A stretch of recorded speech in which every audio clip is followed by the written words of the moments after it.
Olá, começamos o 5º episódio do podcast A História Agora. Eu sou Adriana Araújo e sigo com vocês narrando mais um episódio enquanto a Vi Camargo tira suas merecidas férias. Hoje nós vamos entender a proposta do governo federal para reduzir o ICMS dos combustíveis e compensar os estados.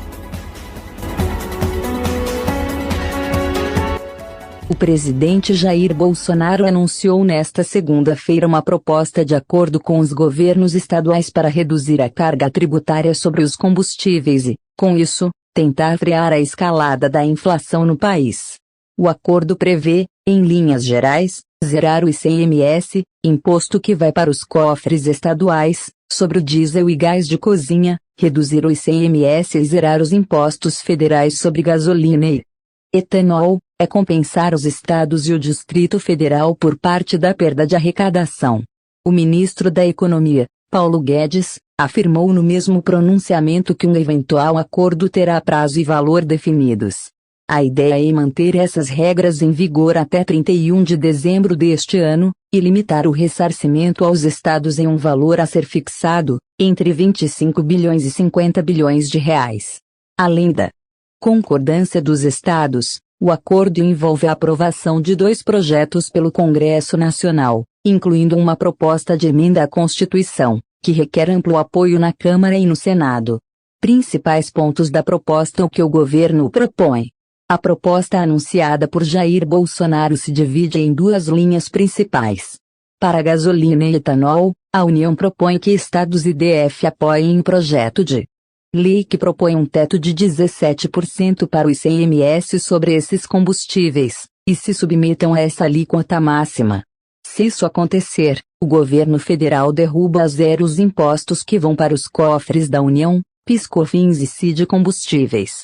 Para o óleo diesel e o gás de cozinha, a União propõe derrubar as alíquotas de ICMS a zero até o fim do ano. Os impostos federais, PIS e COFINS, já estão zerados. Nos 2 casos, se isso acontecer, o valor que seria arrecadado em ICMS pelos estados e pelo DF com as alíquotas a 17% será repassado aos governos locais pela União. Pelo que foi detalhado por Bolsonaro, portanto, os estados não devem ser ressarcidos pelas perdas decorrentes da redução do ICMS sobre etanol e gasolina, pelas diferenças de arrecadação entre o ICMS praticado atualmente e a alíquota máxima de 17%, caso o projeto que fixa esse teto seja sancionado. O que já está no Congresso. O projeto de lei complementar que já tramita no Congresso Nacional prevê apenas parte dessas regras. O texto define que combustíveis, energia, gás natural, comunicações e transportes coletivos são bens essenciais e indispensáveis.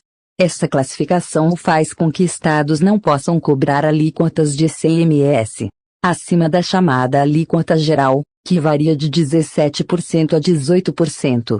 O texto já foi aprovado pela Câmara e está agora sob análise do Senado.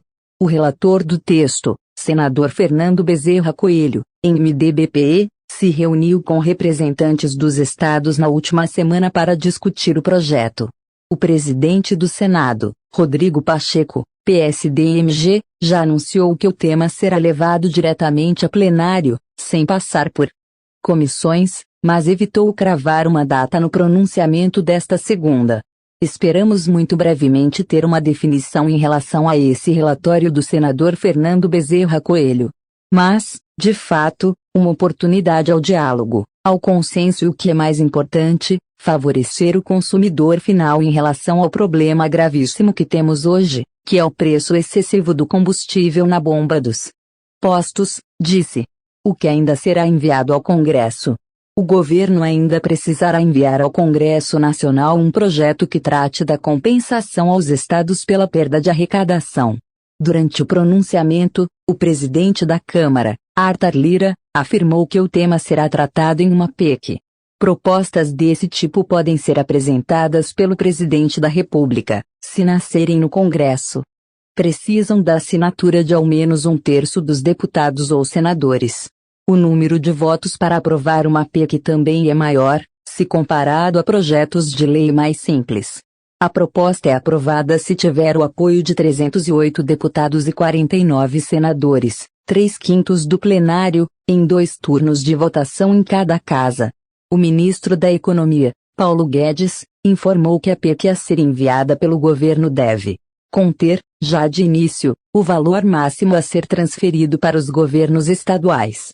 Essa cifra, diz, deve ficar entre R$ 25 bilhões e R$ 50 bilhões.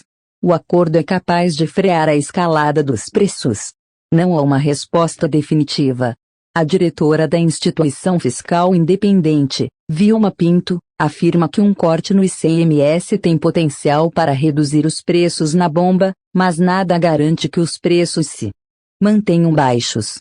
Se você reduzir a alíquota do ICMS, naturalmente haverá uma redução nos preços, se houver esse repasse dentro da cadeia, claro. Só que é uma redução pontual, naquele momento. A partir dali, o preço pode variar para cima ou para baixo, a depender da política de formação de preço do produto, afirmou Vilma ao Grama 1 no fim de maio, antes do anúncio do governo federal. Também no fim de maio, o ICMS respondia por 24% do custo da gasolina na bomba e 11,6% do preço do diesel. Esse peso varia conforme o preço dos combustíveis. Este episódio termina agora. Na semana que vem a Vitória Camargo está de volta para a narração impecável dela. Agradeço a todos vocês que me fizeram companhia nas últimas 3 semanas. Tchau, gente.